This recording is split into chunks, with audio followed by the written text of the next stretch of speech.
That's a difference I see. Yeah, the ice gets thin now from the bottom, not the top. Tonight, Canada's most northernly community is seeing climate change firsthand. The children need to know that. They need to know. They need to hear it in the Senate of Canada, because if it's heard here, it can be heard everywhere. A first for the Senate, a speech entirely in the Michif language. A sense of pride. You know, I love dancing. Ever since I was small, I loved it. And the Tagish dancers are celebrating 50 years in the Yukon.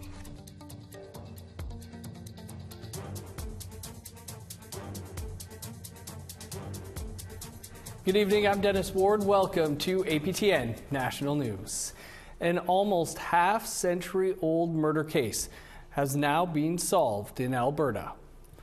The Alberta RCMP and Calgary Police Cold Case Units announced an arrest in the case of Pauline Brazeau. The 16-year-old Métis woman's body was found in the early hours of January 9th, 1976, on the outskirts of the city. Brazeau, a mother of one, had just moved to Calgary from Saskatchewan. 73-year-old Ronald James Edwards of Sundre, Alberta, was charged with non-capital murder, or non-punishable by death, as the charge was known in 1976. He is in custody, and his next court appearance is November 14th. Today, for the first time in history, Michif was spoken in the Red Chamber. Métis Senator Yvonne Boyers delivered a speech in that language, which is a combination of French and Cree or Ojibwe. Mi racine Saskatchewan, pe la rivière rouge dans les Manitoba. Nia nash kopichikan. The speech honored her Saskatchewan-born Red River Métis cultural roots. It highlighted the inclusion of Indigenous peoples and promoted language revitalization. Today it needed to be done because we're starting a new day today where Michif is going to be the front and center with the language and the culture, and the children need to know that. They need to know. They need to hear it in the Senate of Canada, because if it's heard here, it can be heard everywhere. Awesome stuff. A report on Canada's seal population is being looked at by the Senate Standing Committee on Fisheries and Oceans. According to a 2020 report, booming seal populations are having an effect on fisheries and economies. This week, the committee heard from the Vice President of Nunavut-Tunngavik Incorporated. According to Paul Ernett, seals are abundant in Nunavut and the population is robust. He said in spite of Inuit exemptions to hunt seal, the international trade bans on seal products has seriously impacted communities. Here's how he responded when asked how Canada could help. To have more opportunities for especially women that had these incomes taken away, to provide some kind of market for them.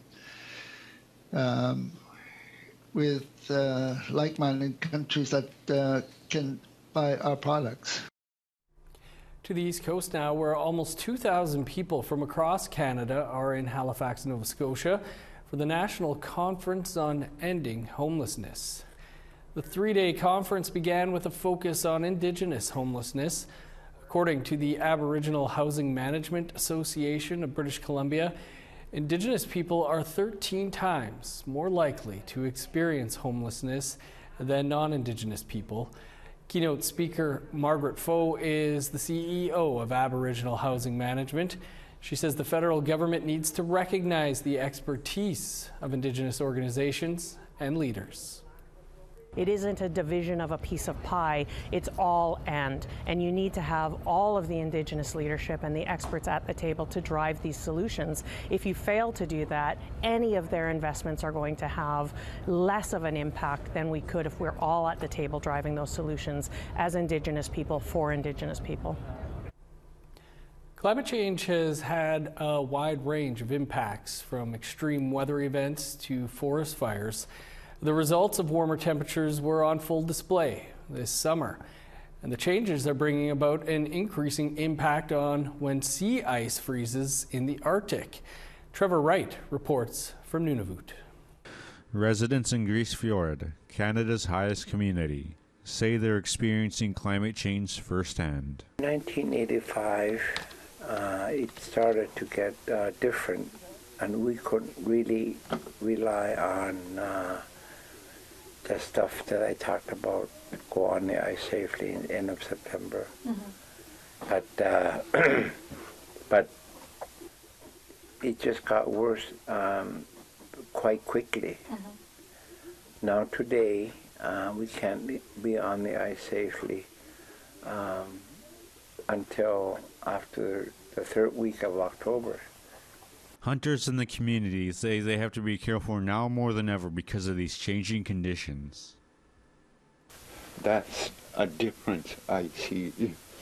Yeah, the ice gets thin now from the bottom, not the top. Yeah, well, the top too, but faster at the bottom. Yeah. Some areas that used to be safe are no longer safe. Yeah. Nunavut's first premier, Paul Okolik, works today as the World Wildlife Fund's lead specialist on the Arctic. He agrees. He says climate change is affecting sea ice and that's impacting food security in the territory. What I've learned throughout the course of my work is that it's forming later and it's breaking up earlier. So that's what you can see, and you have to adapt and find ways to adjust. So it creates a bit more instability when you rely on the ice for harvesting and for travel. Nunavut has some of the highest food prices in Canada, so hunting is a necessary and viable option, or at least it used to be. Sometimes the ice would freeze all the way to Hamilton near Arctic Bay. But there was one year, maybe 5 years in a row, that it froze all the way up to that end of that island over there. And we were finding that the cracks along the ice where the seals used to make breathing holes, they didn't do it a couple of years, because there was open water, so they didn't need to make seal breathing holes. So that sort of affected us, and like food reliability. This year, hunters in Resolute Bay are saying the ice is freezing late again. Well, it's taking a whole month to freeze. Like it's trying to freeze, but it's just taking so long. So I can't go seal hunting until it freezes. The increasingly open ice is also cutting off access to Resolute's traditional fishing areas. Most of our fishing grounds are south of us, a place called Somerset. There's about 4 fishing lakes over there that practically 75% of the community used to take off on a nice spring weekend, go down there for about 4 or 5 days, catch as much fish as possible. But with the Northwest Passage open, we couldn't go down there. Okolik grew up in Pengnertung, just north of Nunavut's capital. He says some areas are unrecognizable these days because of the warmer climate. Like, I grew up in a place where it was hard to find any body of water, and we used to go to up the hill and go swimming on a pond which was deep enough, and but today there's no sign of it because the permafrost melted and it's gone. So I tried going there with my children to show them that this is where we went, but we couldn't find it. Climate change isn't going anywhere, he says, and we need to be more aware of its impacts. It's been proven by science that there's a correlation with the unlimited lack of action throughout the planet, that it's having an impact, our activities. And so all we can do is try and help out and educate the world that this is happening. Let's try and tackle this together, because it's not something that one nation can tackle alone. So hopefully there'll be some progress, more progress in the long run. Trevor Wright, APTN National News, Grise Fiord. Coming up, a small step in the right direction for the Quebec music industry. Stick around.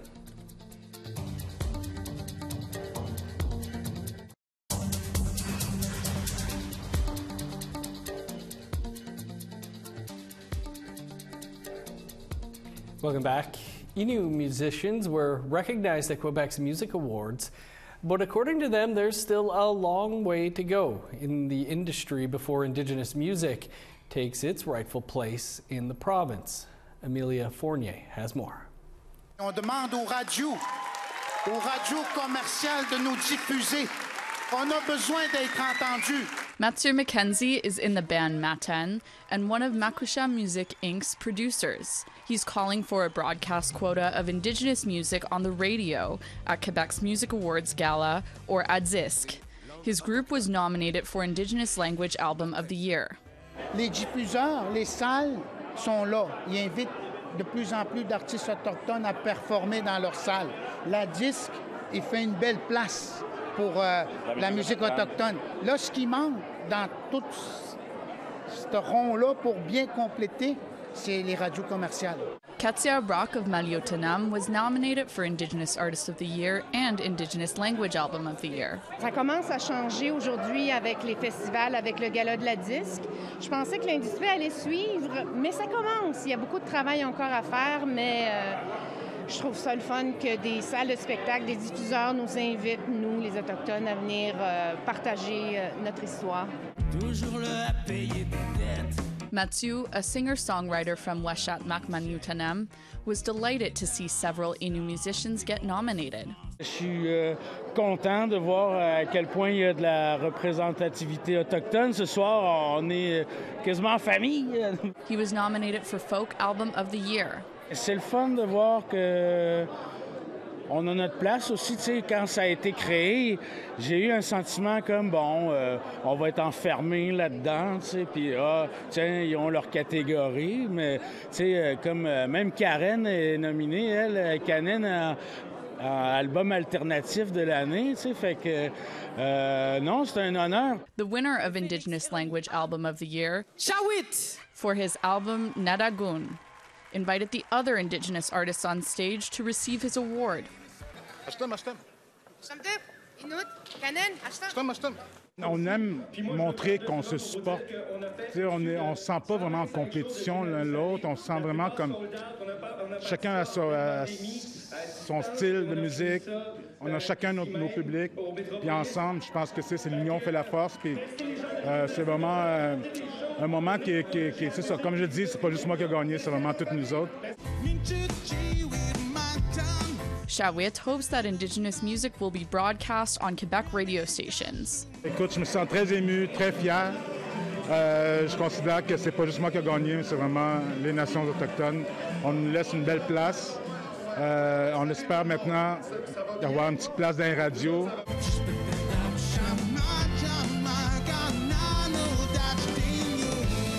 Amelia Fournier, APTN National News, Montreal.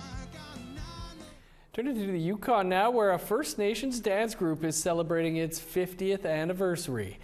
Our reporter Sarah Connors walks us through the group's history. Here's that story.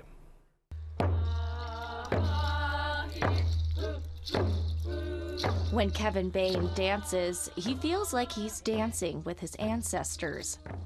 The Carcross Tagish citizen started dancing with his First Nations dance group, the Tagish Nation Dancers, when he was a small child in 1977. He's been with the group ever since. In between songs, I'll find myself, still moving, so it really brings my spirit up. The Tagish Nation Dancers were formed in 1973 at the Carcross Elementary School by elders Angela Sidney and Clara Schinkel as a way for children to connect with their culture. Since then, the group has evolved to several dancers of all ages who have performed in places all over the world. It's a sense of pride. You know, I love dancing. Ever since I was small, I loved it. And my kids do it. I have a little 3-year-old. He just loves it. Him and his cousin just steals the show every time.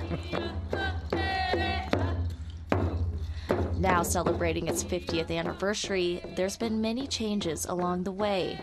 For instance, regalia. Bain says in the early days, not many people knew how to make regalia.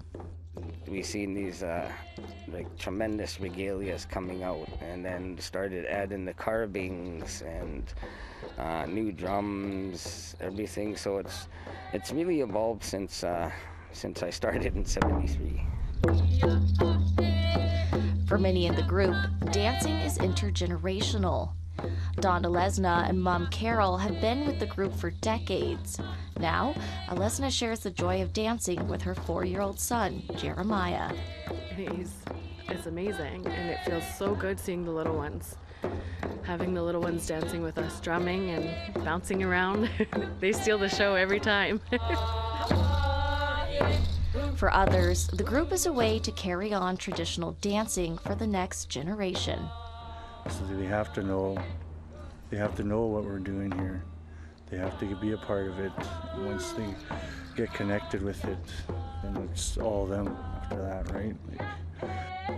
As for Bain, he's excited to see what the next 50 years brings.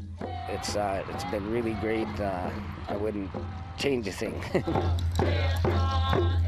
Sarah Connors, APTN National News, Carcross.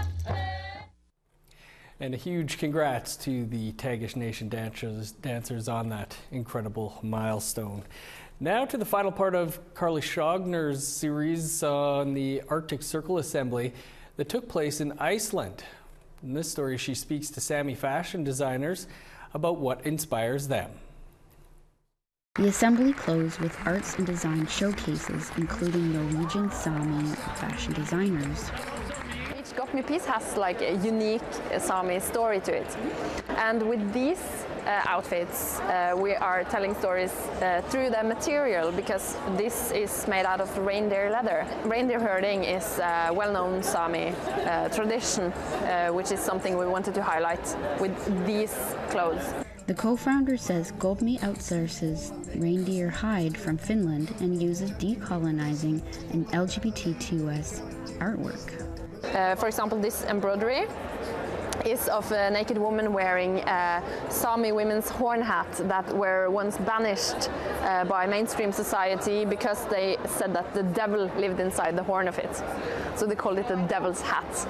And it was banished, and now it's made a comeback, and a lot of Sami women are wearing it again. Yeah, it's amazing. Yeah, it's the same artist who drew this, but we wanted to make something for pride, and at the same time being something Sápmi. So yeah, and she drew these naked guys, Sami guys. They're wearing like these Sami hats and chasing each other with a lasso, and with the reindeers in the background. And yeah, it's fun. It's been really rewarding because we see that people want this, and I think that it's because the time is right for a brand like this.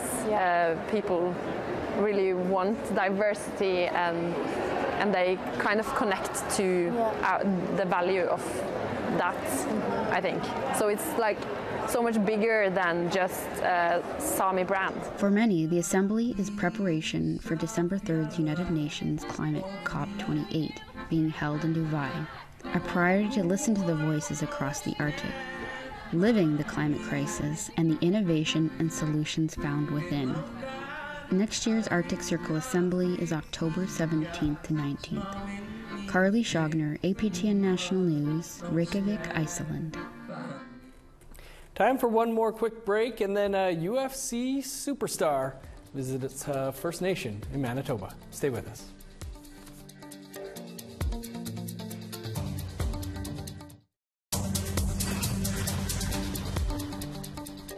Welcome back. Time now for our photo of the day.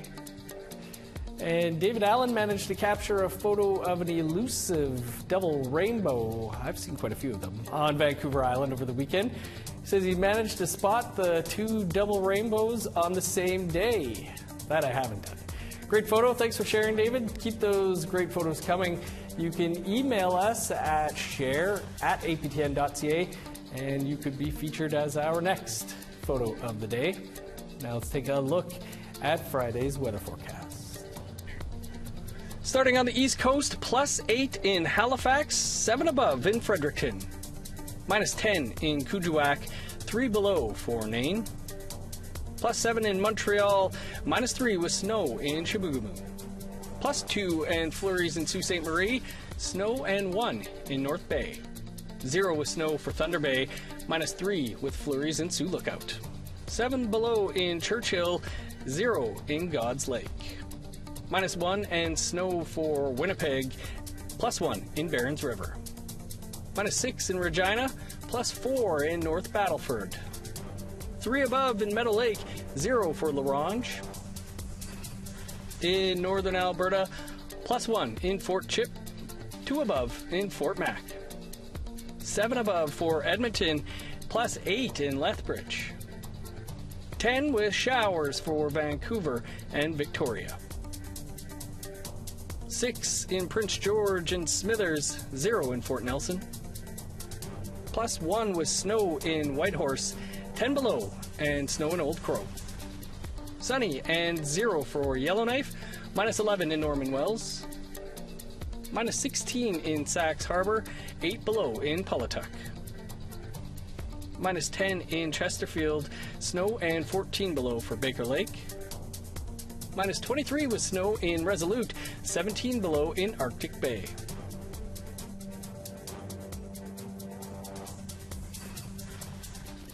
Lake St. Martin First Nation in Manitoba had a special visitor on Wednesday.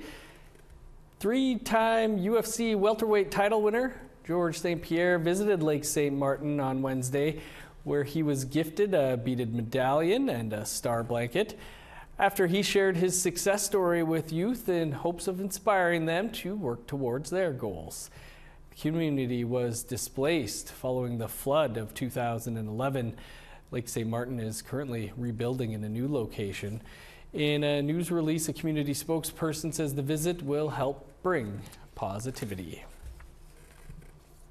Okay, time to head over to our Ottawa studio now, where Fraser Needham is standing by with a look at tonight's episode of Nation to Nation. Coming up after the news on Nation to Nation, a former bureaucrat speaks about why she thinks the government isn't taking claims of racial discrimination seriously. We'll talk to an Indigenous veteran who says racism is one of the reasons he chose to leave the military. And we'll speak to Peter Valkenburg with Faces to Graves Project, an organization that's trying to find the photos of 2 Indigenous World War II veterans. All this and more on tonight's episode. Thanks, Fraser. You can watch Nation to Nation right here in about 90 seconds from now. That's all the time we have for your APTN National News for this Thursday. Of course, for news anytime, you can visit our website. That's aptnnews.ca. I'm Dennis Ward. Marcy, thanks for being with us. Nation to Nation's up next. Have a good night.